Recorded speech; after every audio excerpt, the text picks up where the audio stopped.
Hi, I'm Judy Black. Welcome to my kitchen. Today we're here to talk about rosés. Summer and spring are the perfect time to bring out rosés. And yes, real wine lovers do drink pink wine. Rosé is really, has come a long way in America from the days when I first got into wine with this particular, I won't say a name brand, white Zinfandel that was just like, you know, the bee's knees to me. I mean, it was like drinking Kool-Aid and really enjoyable. And it really kind of got me first introduced to wine. But I have to say that now my palate has evolved a bit. And although I still enjoy rosé, I do like for my rosé to have a bit more structure and character than just a lighthearted blush wine. By definition, rosé is actually red wine made from red wine grapes that have not remained on their skins as long as the red grapes to make red wine. So that is why they have the lighter color. They haven't stayed on the skin as long, so they have not extracted as much of the color from the skin. And so that, from that standpoint, they can typically be a bit more savory than a white wine, but also, you know, the fact that you can cool them and still drink them, you know, with foods in the summer makes them a really nice hybrid between a white and a red wine, and a really good way to also get that resveratrol that everyone talks about coming from the red grapes. That's one of the major health benefits of red wine. So I'm a really big proponent of rosé.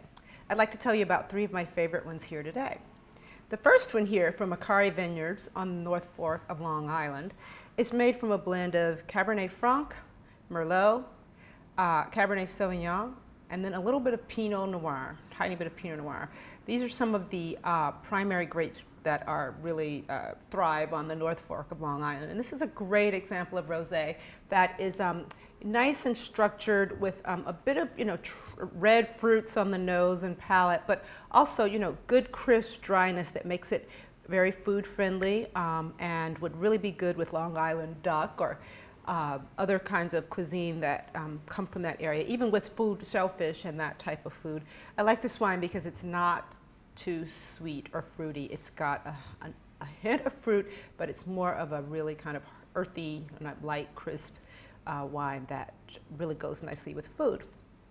Now this wine in the middle is a Vin Gris from Doon Vineyards. Now this Vin Gris, I must say, is a little bit of one of these things that doesn't belong here kind of wine. It's not technically a rosé. A Vin Gris is a blend of red and white grapes. Leave it to Randall Graham to kind of come up with, you know, a different version of rosé that is just as enjoyable and sophisticated as the other rosés that are made strictly from red grapes.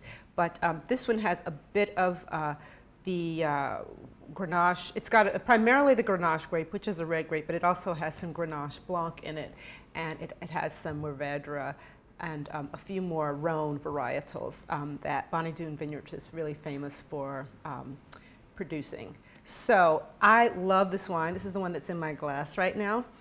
This is really good with lobster and other shellfish from the summer, shrimp.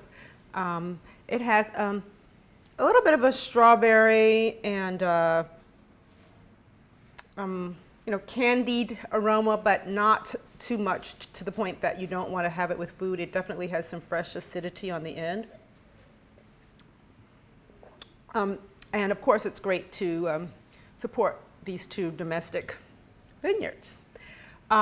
This wine from Italy is a really interesting rosé varietal. It is made from the Nebbiolo grape, which you don't really see rosé made from very often, and that gives it a really deep red color that I think is particularly beautiful. And it has a bit more of a full body to it, almost really verging on a red wine that's just slightly chilled. And so this wine is great with things that you might have with Nebbiolo, like mushrooms. It's also really good with red meats. It can stand up to, you know, steaks and hearty meats if you don't want to have a red wine, you want something cold. But it's a good barbecue wine. It does have a bit of fruit on it too, which is also good because it can handle the smokiness of a barbecue. Actually, all of these wines could handle that.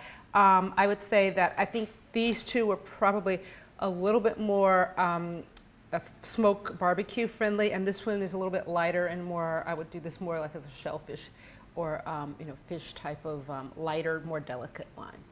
So these are 3 rosés that I highly recommend that you try for the summer.